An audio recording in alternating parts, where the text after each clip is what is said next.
안녕하세요. 병사님, 네. 이렇게 경찰복을 입으셨는데요. 예, 세움 TV 시청자분에게 우리 경찰님 소개를 부탁드립니다. 네. 저는 2008년에 경찰에 들어왔고요. 지금 16년 정도 하고 있습니다. 양병 경사라고 하고요. 그리고 지금은 2016년부터는 이제 학교 전담 경찰관 하면서 이제 학교 폭력 예방 및 비행 청소년 선도 및 지원 중심으로 지금까지 지속적으로 활동을 하고 있습니다.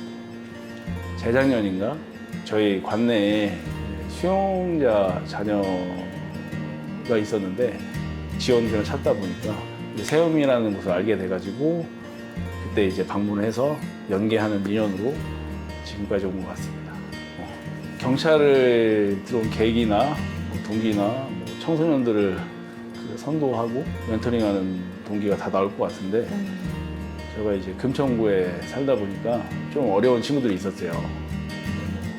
그 친구들이 약간의 그 지휘 비행도 있었고 그리고 부모님이 어떤 구조적으로 어떤 어려움도 있었고 그러다 보니까 그 아이들과의 어떤 청소년기를 보냈었어요. 아, 청소년 때? 네. 네. 저희도 뭐 심각한 건 네. 아니고 이제 청소년 보냈는데 제가 대학교 들어가서 IBF라는 기독교 동아리를 들게 되면서 신앙을 갖게 됐는데 그 이후로 이제 교회를 다니게 됐어요. 그래서 이제 중고등부 교사를 하던 중에 그 교사를 하던 중에 이제 좀 비행이 심한 여자애들이 왔는데 그 아이들을 맡아서 이제 하면서 교육도 하고 성경 공부 시키고 같이 수련회도 가고 그런 인연으로 있다가 대학교 4학년 때 어떤 방향으로 나갈까 고민이 됐어요. 근데 이제 이런 아이들 좀 돕고 싶다 이런 생각이 들어서 경찰관을 할까 아니면 보호관찰관을 할까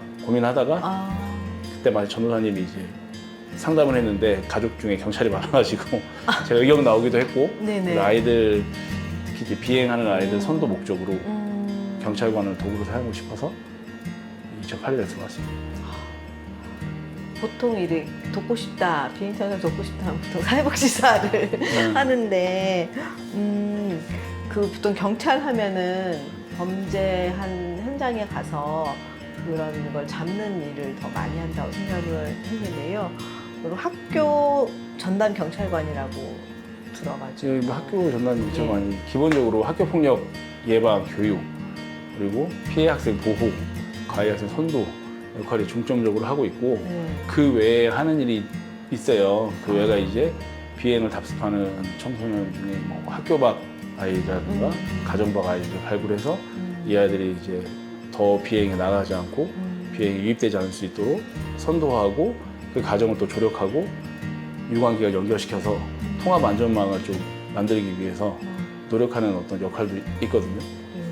그런 역할도 하고 최근에는 뭐 사이버 도박이라든가 딥페이크라든가 마약 관련해서 그런 교육을 중점적으로 또 하고 캠페인도 하고 유관기관이랑 같이 협업해서 또 같이 어떤 아울렛이나 이런 것도 하고 다양한 활동을 하고 있는데 중심에는 이제 학교 폭력 그리고 위기 청소년, 비행 청소년 있고 그리고 결국에는 이제 우리가 경찰이지만 통합적으로 유관기관이랑 같이 협업해서 하는 일도 많고요.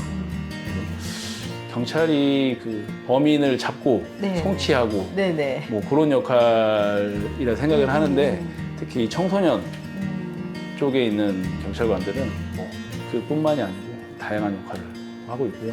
오히려 제 사회와 관련해서 아이들 예방하고 교육하고 선도하고 지원하고 이런 역할이 더 중심으로 하고 있고 수사는 또 여성생존 수사팀에서 따로 이제 하고 있어서 약간 사회복지적인 면이 있는 것 같습니다. 저는 아이들 청소년 비행을 좀 억제시키고 잘 건강하게 자라게 하기 위한 목적에 들어왔기 때문에 우선은 뭐 생활안전과 지구대, 파출소, 경비과 뭐 이런 다른 과에 가더라도 항상 이쪽에 일을 했었어요. 그래서 2008년 들어오자마자 공원 다니면서 흡연하는 애들 만나고 지구대에 있을 때도 만나고 쉼터 봉사활동 다니고 저기 있어요. 사단법인 러빙인지라고 거기서도 멘토링 활동을 제가 3기로 해서 한 4년 했었어요. 그러시구나.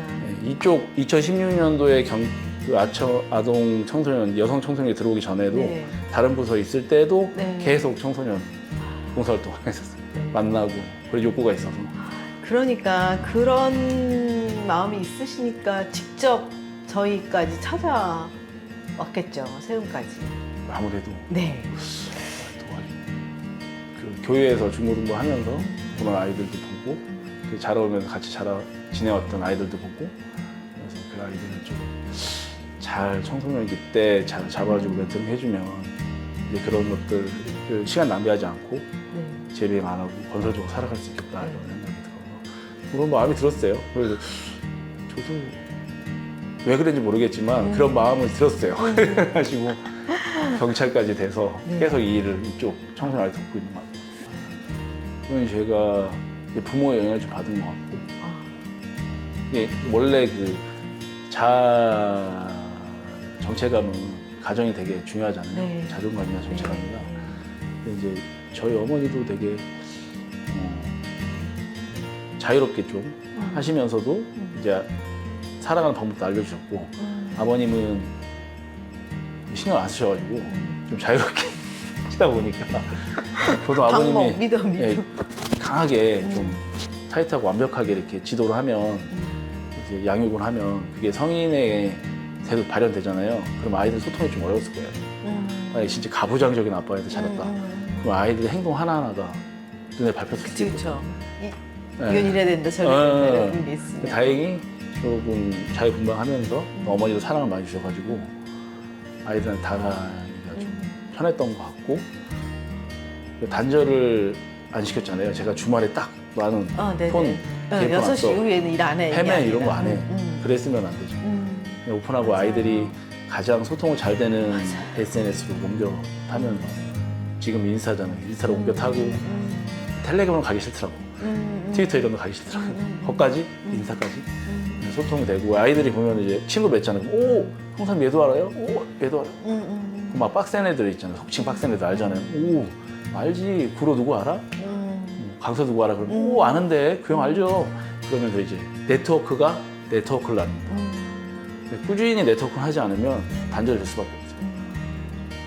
그래서 저도 지금 너무 어린 아이들은 유코 시설을 만나긴 하는데 영등포 애들이 많이 이제 없어짐으로써 영등포가 도로 강서 이쪽으로 많이 나가니까 그래서 지금은 유코 시설 아이들이나 아이들이 좀 집중을 좀 하고 있어요. 학교 폭력 예방 활동이나 이제 그래도 있긴 하거든요. 보는 아이들 몇 명, 그리고 유코 시설 유기청소 선도 지원 퇴원했을 때 도와주고 있어요. 그 학교 전담 경찰관이시잖아요. 네. 그 아이들 많이 만나실 텐데 아이들이 어떤 경로로 경사님이 만나게 되나요? 두 가지가 있죠. 첫 번째는 이제 학교에서 특별히 이제 좀 비행에 노출된 아이들이 있어요. 학교 적응을 잘못해가지고 그런 아이들이 이제 학교에서도 관리를 하니까 같이 이제 협조하면서 자연스럽게 알게 되고 두 번째는 아이들 네트워크가 있잖아요. 그래서 한 아이를 만나게 되면 SNS, 인스타나 페이스북으로 또 알게 되고 그러다 보면 만나서 이제 햄버거라든가 아니면 먹을 거를 이제 먹으면서 라포 형성이 되면 이제 쫙쫙쫙 이제 고구마 나오듯이 아이들이 줄줄줄 나와. 근데 대신에 이게 발굴을 하려면 그만큼 내 시간과 내 돈과 내 열정이 들어가야 아이들을 발굴할 수 있지. 딱 내가 여기서 그냥 내 일만 하고 끝내야지 이러면 소통을 못 하잖아요. 예를 들면 저는 주말이 개념이 없어요. 아이들 DM이나 페메나 이렇게 오거든요. 최근에도 이제 예전에 이제 수용자 가족이 청소년이 동청소년이 열심히 일하고 있는데 너 배가 고프다는 거예요. 너 어디 취직했냐 그러니까 걔는 지금 2년 동안 비행이 없고 열심히 살았었어요. 근데 이제 그 주거 비용을 내고 취업을 하고 뭐 부가 비용이 들다 보니까 배가 고프다고. 다른 그 취업생들은 다 밥을 먹는데 난 밥을 못 먹고 있다. 뭐 그런 것도 이제 와서 사비로 좀 지원해주고 또 하여튼 이런 것들이 요거 또 이제 만약에 이제 재판이 걸리면 재판 본다, 뭐 탄원서 써달라, 아니면 어떤 사건이 연루되어 있는데 어떡하냐 뭐 이런 어떤 감정의 어려움들로 오고 근데 아이들이 뭐 예를 들면은 뭐 근무 시간을 지켜주는 거 아니잖아요. 뭐 그런 어떤 시간이나 내 어떤 열정이 있어야 아이들 만날 수 있습니다. 그게 없으면 단절돼서 그렇죠. 그럼 학교에서 학생들 간에 무슨 뭐 싸움이 났다. 그러면은 학교 전담 경찰관이 들어가나요? 학교 들어가는 거는 뭐 자유롭게 되고요. 네. 어떤 문제가 발생해서 만약에 학생 학폭위가 열리거나 이럴 때도 경찰관이 가나요? 예, 교육청에 네. 전문위원으로 학교 전담 경찰관이 소위마다 들어가 있어요. 그래서 교육청하고 긴밀하게 일하시는 네. 거예요? 교육청이랑은 뭐 거의 많이 할 수밖에 없죠, 긴밀하게. 그래서 교육청도 들어가고 학교는 뭐 등교, 하교 활동도 하고 그게 좀 일반인들은 놀랄지 몰라도 저희가 근무복을 입고 학교에 복도로 왔다 갔다 네, 그러니까요. 이게 참 놀라울 일이죠. 네. 그게 이제 2011년에 127이 생겼고 학교 폭력 전문 네. 전담 신고 센터가 그리고 2012년에 학교 전담 경찰이 생겼어요. 아. 그때부터는 이제 처음에는 소규모였는데 서울청 안에 있었는데 서울 경찰청 안에 있다가 이제 같이 서로 이제 되면서 이제 각 서마다 이제 그 SPO가 학교 전담 경찰관이 배치가 돼 있는 거. 그래서 SPO는 스코 폴리스 오피서. 그래서 학교를 자유롭게 왔다가. 그러면은 학교 들어갈 때 총 딱 차고 들어가나요? 총은 없어요. 아, 그래요? 네, 총은 지구대나 파출소 경찰관이 있고 저희는 이제 경각심을 주기 위해서 이렇게 군복을 입고 들어가지. 총은 총기는 안 하고. 아니 총기든 그 외국은 가능할 수도 있겠다. 미국 같은 경우는 총기는 아니 우리는 아닌데. 아까 얘기 들으면서는 사실은 그 학교에서 의뢰되는 아이들만 만나도 되는 거잖아요. 일부러 발굴 안 하셔도 되는 거잖아요. 네, 이게 안 해도 되는 일을 하시는 이유는 뭐예요? 그게 그런 거 있잖아요. 이게 그 사람이 살다 보면 내가 이 일을 해야 한다, 해야만 한다.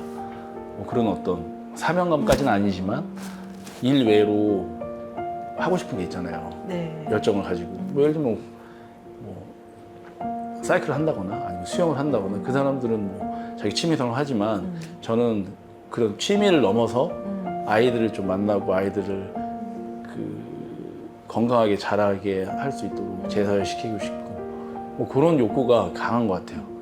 그래서 일 외로 아이들 중독이라고 하면 아이들 중독. 아유, 예. 매력적이나 이런 말 하면 좀 반신반의하는 분도 있겠지만 또 개인적으로 만나면 아이들이 어떤 그런 환경에 벗어나잖아요. 너무 순수한 면도 있고 그리고 자기 미래에 대해서 걱정도 하고 부모에 대한 미안함도 있고 굉장히 순하게 나오기 때문에 오히려 저는 더 아이들이 더 마음에 더 들어오는 것 같아요.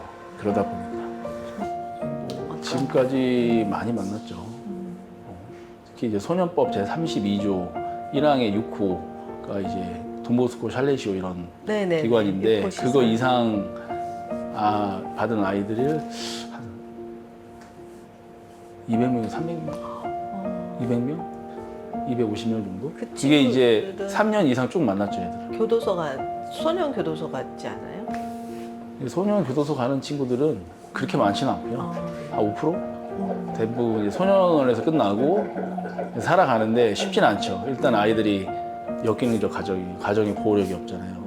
내가 잘 살려고 마음먹어도 이미 학창시절에 학습 능력이 없고 할 수 있는 게 뭐 그 폰 하는 거나 아니면 배달이나 닭 튀는 거나 아니면 중고차 매매나 아니면 렌트카나 뭐 이런 부분이기 때문에 범죄자 안 가도 그런 것만 해도 평범하게 살아도 저는 거기까지만 해도 되게 잘 된 케이스라고 보거든요. 안타까운 일이죠. 맞아요. 이제 지원받는 친구들은 뭐 대학도 가고 유학도 가고 뭐 자기가 어떤 지원할 수 있는 어떤 그런 기본 역량이 있잖아요. 아이들은 그게 없으니까.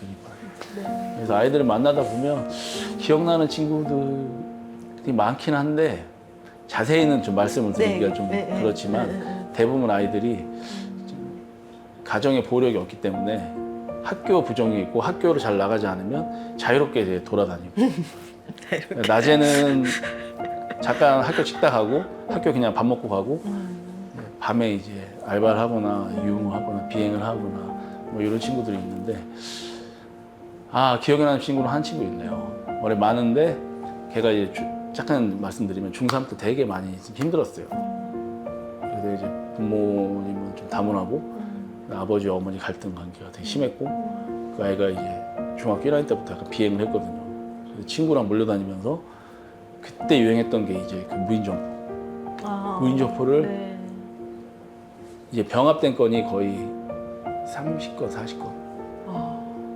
너무 많아서 이제 얘는 이제 형사법무를 한 거예요. 소년을 이런 안 고치고 검사가 형사로 보냈어요. 원래 검사가 소년부로 대부분 보내는데 형사법원을 보내가지고 거기서 선고를 받고 구치소에서 이제 1심 받기 전에 구치소 들어가서 거기서 6개월 정도 있었거든요. 서울. 근데 어떻게 연결이 되셨어요? 그 전부터? 학교에서 만나가지고. 학교에서 만나서 네. 계속 이제 했어요. 이제 멘토링하고 선도도 하고 그랬는데 애들이 아직 어리고 의사 판단력이 없고 통제력이 좀 없다 보니까 선도를 햄에도 불구하고 이제 계속 비행 또래랑 몰려다니면서 그래서 이제 구치소 갔다가 이제 구치소 가기는 6호 시설 갔구나. 6호 시설 갔다가 또 구치소 갔거든요. 네. 6호 시설에서 제가 이제 아버님 얘기를 했어요. 거기서 이제 직원이. 근데 거기 글 안에다 저를 적은 거예요. 아빠 안에다 제 이름을 적어가지고. 근데 거기랑 어차피 그 돈보스코랑은 소통이 되고 있었는데 그래서 좀 놀랐어요. 가서 이제 좀 안아주고 이렇게 했거든요. 근데 걔가 이제 구치소 잠깐 들렸다가 나와가지고 부모님 떨어져서 2년 동안 비행을 안 하고 열심히 살았어요. 배달하면서. 연락이 안 오는 게 희소식이에요, 애들은. 연락 오면 사고 날 때 연락 오거든요. 잘 사는구나. 이렇게 있다가 이 친구가 이제 2년 정도 있다가 아버지한테 갔어요. 근처로. 가다가 이제 주거지 근처에 살다가 결혼을 했어요. 그래요. 19살 때 결혼했죠. 신부도 그 나이고, 그래서 이제 뱃속에 아기도 있었고. 그때 그래서 제가 축가를 불러줬거든요. 축가를 불러주셨어요? 네. 우와. 이 나이에 축가를 너무.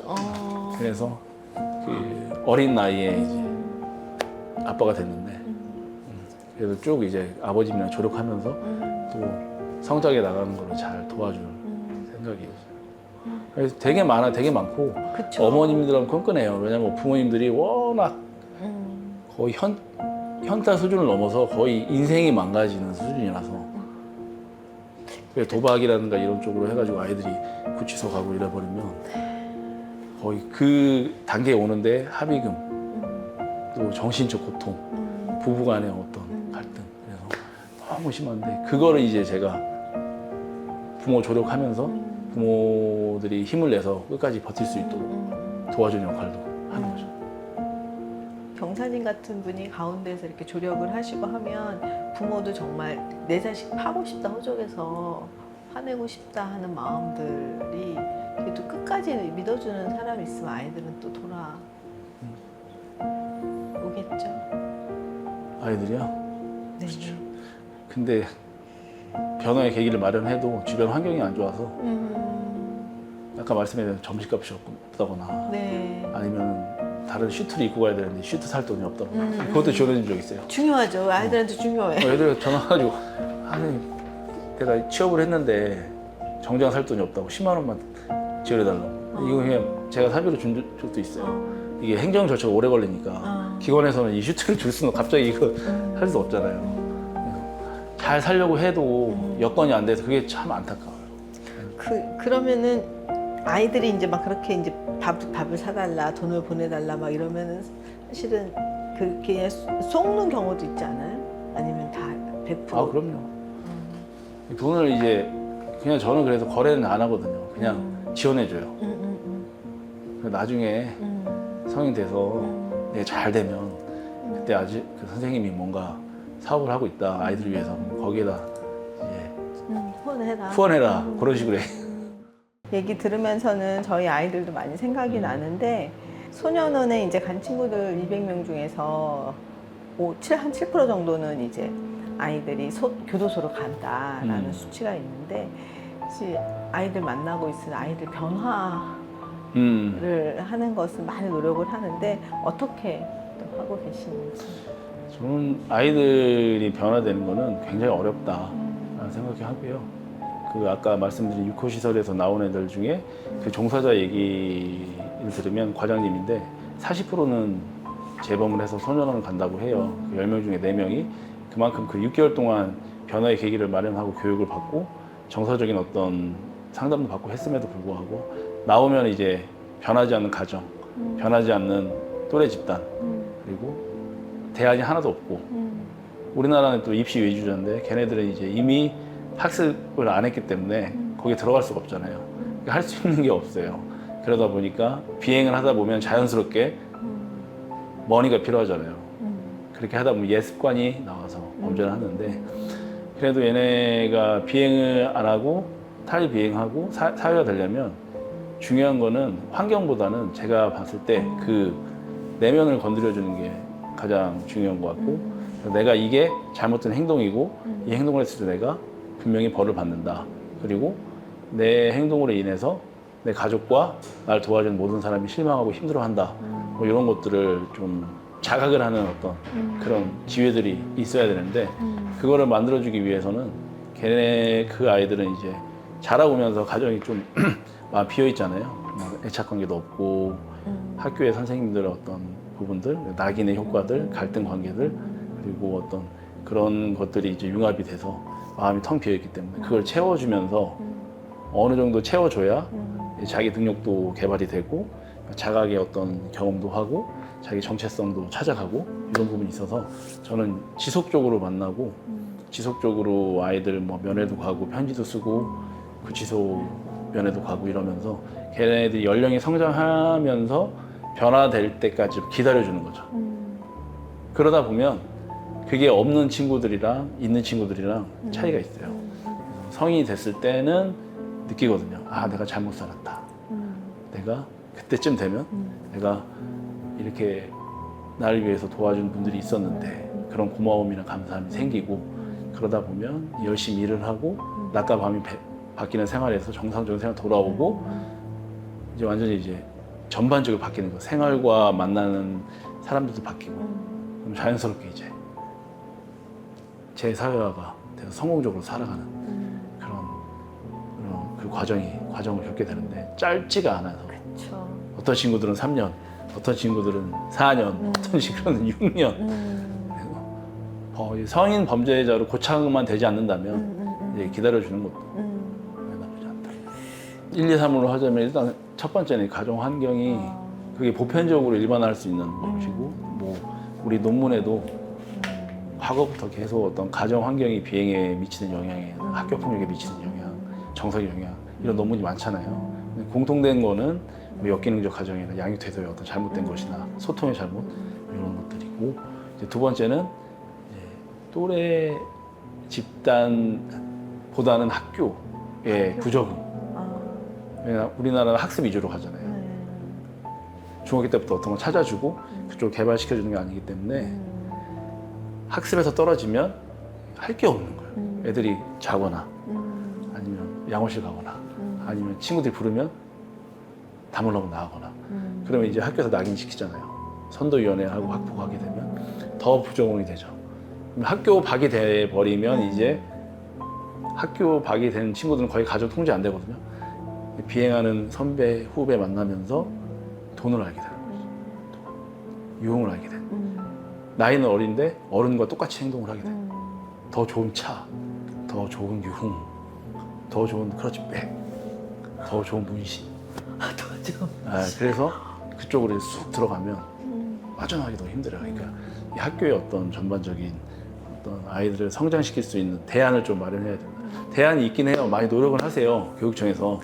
근데 또 이게 양대산맥이 뭐냐면 또래 집단이 너무 강하기 때문에 청소년기의 특징이 또래 집단이잖아요. 네, 그렇죠. 학교에 부정하면서 이건 어떻게 보면 학교는 노력을 하는데 아이들이 이제 부정을 계속 하니까 부득이 이제 학교 박이 될 수밖에 없는 시스템인데 그러다 보니까 나가면 자기 공감해주는 형들이 있어요. 집에서는 맨날 잔소리하고 뭐 잘못했다 그러는데 나가면 형이 밥 사주면서 괜찮아. 너 족밥소년이니까 이거 해도 돼. 뭐 이런 식으로 유인하기도 하고 돈을 많이 벌게 해준다고 이제 같이 범죄 이제 도구로 사용하기도 하고 그 형들이 다 겪어온 거기 때문에 그러면서 이제 그 사각지대에 똘똘 뭉쳤어요. 여기서 빠져나오기가 힘들죠. 근데 거기에 이제 멘토들이 들어가야 되는데 사회복지사도 들어가고 경찰관도 들어가고 작가님도 들어가고 근데 그냥 직업은 상관없는 것 같아요. 직업이 약간 메리트는 있긴 한데 직업보다는 내가 어떤 관점으로 아이들을 보고 내 시간과 돈과 어떤 그런 거 투자해서라도 아이들을 좀 살려야겠다는 아이들을 돕겠다는 그런 의지가 멘토로서 중요한 것 같아요. 아이들은 훨씬 어른보다 빨리 느끼지만 이 진심보다는 친구들이나 또래나 돈이 더 좋으니까 그럴 때는 어떻게 극복하세요? 애들이요? 네. 애들은 그것도 좋아하는데 네. 이제 아이들 어른들한테 공감받고 인정받는 경험이 없잖아요. 네. 근데 경찰관이 이제 해주면 엄청 좋아요, 애들이. 자기를 이제 통제했던 유일하게 통제할 수 있는 경찰관이 자기 인정해준다. 자기를 이렇게 관심 가져준다고 네. 좋아합니다. 그래서 또래 집단 또래 집단이고 범죄는 또 범죄고 또 멘토는 또 멘토예요. 근데 멘토 역할이 지속적으로 이제 그거를 얘기해 주는 것밖에 없어요. 자기가 깨달을 수 있도록. 통제는 할 수 있죠. 그냥 만약에 제가 이제 어떤 소년부의 동행영장을 받아서 너무 이제 비행을 하는 애들은 동행영장을 발부받아서 심사원에 이제 데려다 주기도 하거든요. 네. 제가 사건도 제 제자를 제가 사건도 해본 적도 있고 뭐 그런 법의 어떤 엄중함도 느끼게 해줄 때는 필요합니다. 네. 근데 기본적으로 이제 관심과 사랑이 먼저 필요한 거. 그거는 그거 같아요. 답은 본인이거든요. 본인의 의지와 본인의 자각하려는 자각을 통해서 그런 제 사회가 된 거기 때문에 본인이 제일 중요한 원인이고 그거를 이제 도와주는 게 일단 연령도 되게 중요해요. 연령이 올라가면서 그래요? 자기가 그게 연령 이론이 있대요. 비행 이론 중에 성숙 이론이라고 성숙할수록 자기가 생각하는 어떤 깊이나 의사 판단 능력이 달라지잖아요. 근데 그것도 너무 범죄나 이런 좀 빠진 애들은 좀 그쪽으로 생활해도 어렵고 네. 그 전 단계 애들은 연령이 올라가면서 그때 이제 그 과거의 멘토들이 어떤 그런 교육이나 선도나 관심이 융합이 돼서 시너지를 일으키는 것 같아요. 연령과 저 혼자 한 게 아니에요. 걔도 이제 그 유코시더 선생님도 있었고 저도 있었고 그리고 꿈드림 선생님도 있었고 여러 사람이 이제 지지판을 마련해줘서 거쳐갔죠. 근데 그것들이 이제 쌓여서 아이가 잘 살아갈 수 있는 원동력이 돼요. 그러니까 사람이죠, 사람. 그냥 그 순간을 견디는 것 같아요. 너무 철학적인 얘기를. 순간을 넘어가면 또 아이들이 도움을 청하는 아이들이 있고 또 잘 선생님 때문에 이렇게 됐어요. 그럼 그때 힘을 얻고 또 연락이 오면 또 에너지를 좀 뺏기더라도 또 보람된 아이들이 메시지가 오면 내가 이 한 아이를 제일 소중히 봐야 되는데 아이들이 편지가 오면 편지가 한 500통 받은 게 있는데 하나 답장은 다 해줬어요. 근데 이게 그 편지 한 통 한 통이 소중해요. 이 아이가 가능성 희망이 있다. 이 한 아이가 제일 소중하다 이런 생각을 해요. 제가 뭐 사실 지금 이제 서강대에서 박사과정 하고 있고 여기저기 좀 교육도 하고 있지만 제가 어떤 드러남으로써 내 역할을 하면서 영향력 넓히는 게 중요한데 그건 더 중요한 게 한 아이가 변하는 거거든요. 그걸 제가 놓치면 이제 제 일을 할 수 없는 거죠. 그래서 한 아이가 변하는 모습 보고 힘을 얻는 것 같아요. 힘들 때도 있긴 하죠. 특히 이제 그 직업과 이 아이들 일과 가정의 균형. 이게 네. 제가 이쪽으로 빠져버리면 가정이 또 무너질 수 있기 때문에. 경사님 집. 네. 두 가지를 우리 집. 두 가지를 다 컨트롤하는 게 힘들죠. 그래서 거의 쉴 시간이 없는 것 같아요. 집에서는 또 애들이 어리니까 봐야죠. 또 아내의 욕구가 있으니까 채워줘야죠. 내 욕구도 있으니까 내 욕구는 괜찮아요. 힘들어도. 근데 이 가정의 욕구를 채워줘야 되니까 이게 힘든 것 같아요. 또 아이들도 꽉 찬 삶? 꽉 찬 삶. 누구 물어봐요. 언제 쉬어요? 그러면 말할 게 없어. 출근할 때 출근할 때 할 게 없어. 할 게 없어. 보통은 이제 그 비행을 답습하는 애들은 아이들이 뭐 질풍 노도의 시기를 지내니까 변하지 않는다. 아이들 뭐 해도 멘토링 해도 변하지 않을 것이다. 그래서 강력한 처벌을 해서 경각심을 좀 느끼게 해야 된다. 뭐 그것도 저는 공감을 합니다. 필요하긴 하니까. 그래서 어느 시기에는 강력한 처벌과 법적 제재가 반드시 필요하지만 아이들이 기본적으로 아이들을 좀 어떻게 보면 그 청소년의 특성을 좀 알고 먼저 알고 그 아이들이 청소년 특성도 있는데 가정 환경이 이랬고 이런 어려운 환경 속에서 그런 특성이 융합이 돼서 이런 비행의 과정에 나올 수밖에 없는 그런 어떤 절차들이 있기 때문에 이 아이의 근본적인 원인은 가정과 사회 편견과 그리고 학교 부정 뭐 이런 어린 나이 이런 것도 경험했기 때문에 또 이런 비행에 유입될 수 있는 가능성이 높다. 그렇기 때문에 우리가 이 아이들을 이해하고 어떤 비판적인 뭐 무서운 10대 이거보다는 좀 어떤 가정이나 사회의 피해자로 좀 인식을 해서 이 아이들을 잘 좀 관심과 사랑으로 성장시킨다면 이 아이들이 범죄에 고착돼서 성인이 안 됐을 때는 평생 피해를 만들지 않을 거잖아요. 만약에 얘네들이 관심과 사랑이 없고 편견으로 인해서 진짜 범죄자가 됐어. 그럼 얘는 평생 죽을 때까지 피해자를 만들 텐데 그런 시각도 있는 것이고 그리고 막대한 사회적 비용도 들 것이고 그렇기 때문에 결론 정리하자면 아이들의 특성에 따라서 특성과 그리고 가정의 어려움들이 인해서 아이들이 비행 과정에 들어가는 과정이 어떻게 보면 그럴 수 있는 가능성이 높기 때문에 그런 걸 먼저 알고 아이들을 편견보다는 관심을 가져줘서 아이들의 어떤 능력에 이런 것들이 나올 수 있도록 그러니까 마중물을 채워주는 거죠. 마중물이 없으면 지하수가 많아도 끌어올 수가 없잖아요. 근데 그 아이들이 마중물이 다 말라 있단 말이에요. 요거 10%만 채워주면 가정에서 못 채워줬기 때문에 사회나 국가에서 그리고 우리 멘토들이 채워주면 아이들이 충분히 자기 가능성과 자기 꿈을 찾아서 도전하고 기본적으로 그런 성향이 있기 때문에 잘 살아갈 수 있는 원동력이 되지 않을까. 좀 포커스를 맞추는 게 좋을 것 같아요. 여러 청소년 관련한 센터도 많고 예를 들면 문화센터도 있고 문화의 집도 있고 그런 어떤 다양한 센터들이 있지만 이제 특히 이제 그 좀 청소년을 어렵게 보내는 특별한 아이들 저는 원래 특별한 아이다 그래요. 비행 청소년을 특별한 아이들을 그 중심으로 이렇게 지속적으로 할 수 있는 기관이 뭐 재단도 있고 사회복지법인도 있고 하지만 나라에서는 이제 그 CYSnet 중에 청소년 상담복지센터에 있는 학교밖 청소년 지원센터 그리고 구청에도 있고 사례 관리 하잖아요. 통합 사례 관리를 해서 그런 애 발굴해서 어렸을 때부터 이제 지원을 해주는데 그럼 잘하고 계세요. 잘하고 계세요. 제가 봤을 때 통합 사례도 하고 꿈드림에서도 직원들이 진짜 열심히 해주거든요. 제가 연계하면 즉시 이렇게 노력을 해요. 근데 이런 것들을 좀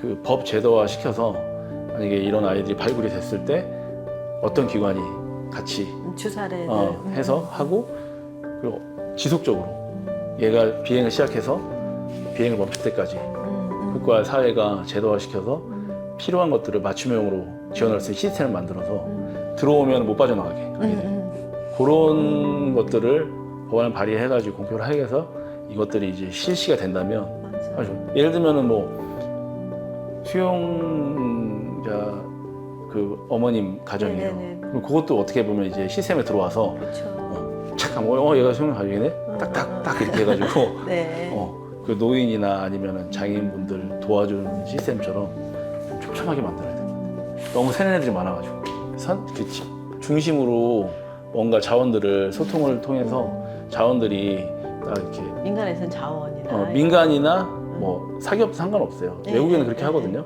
대신에 컨트롤터는 이제 영국 같은 경우에는 그 소년 사법 지원 센터가 있는데 어디에 소속되지 않고 독립적으로 운영을 하는 거예요. 대신에 걔네 그 센터가 민간, 뭐 사기업 가리지 않고 구축을 해가지고 자기들 운영을 하는 거예요. 그런 식으로 효율적으로 운영하고 또 소통도 잘하고 왜냐하면 아이들이 즉시성이 필요하기 때문에 지원해달라고 그랬는데 그때 지원이 안 된다. 행정조차가 많다 지원이 안 된다. 그러면 아니, 이미 떠나고 없어요. 버스 떠나고 없기 때문에 정말 이게 효율적으로 해서 만약 의료 지원이 필요하다 그러면 의료 지원이 제일 빠르게 할 수 있는 기관이 나와서 해줘야 되고, 생활 지원이 필요하다 그러면 제일 빠르게 하는 지원, 할 수 있는 지원이 탁탁 해주고 이런 식으로 했으면 좋겠고, 그 컨트롤 타워는 독립기관이 해서 민간이나 사기업이나 다 오를 수 있는 그런 시스템을 만들면 좋을 것 같아요. 그렇죠.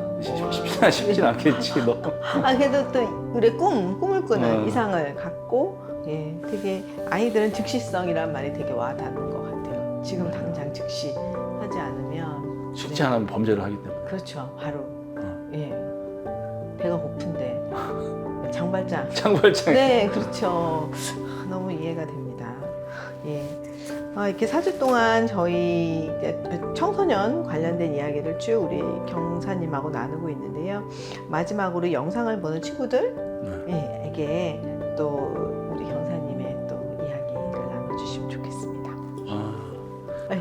일단은 뭐 너희들이 이미 그 능력과 그리고 그 재능은 다 가지고 있으니까 의지를 가지고 누가 환경이 어렵더라도 내가 좋은 걸 찾고 그리고 내가 할 수 있는 걸 찾아서 도전하고 나아갈 수 있는 그런 굳건한 의지를 좀 생각을 가졌으면 좋겠고, 혼자 있는 게 아니니까 주변에 부모가 아니더라도 도움을 줄 수 있는 좋은 사람이 있으면 언제든지 도움을 요청해서 같이 갈 수 있는, 그것도 용기니까 어른들에게 도움을 청하면서 의지를 가지고 잘할 수 있으니까 힘내서 청소년이 잘 살았으면 좋겠습니다.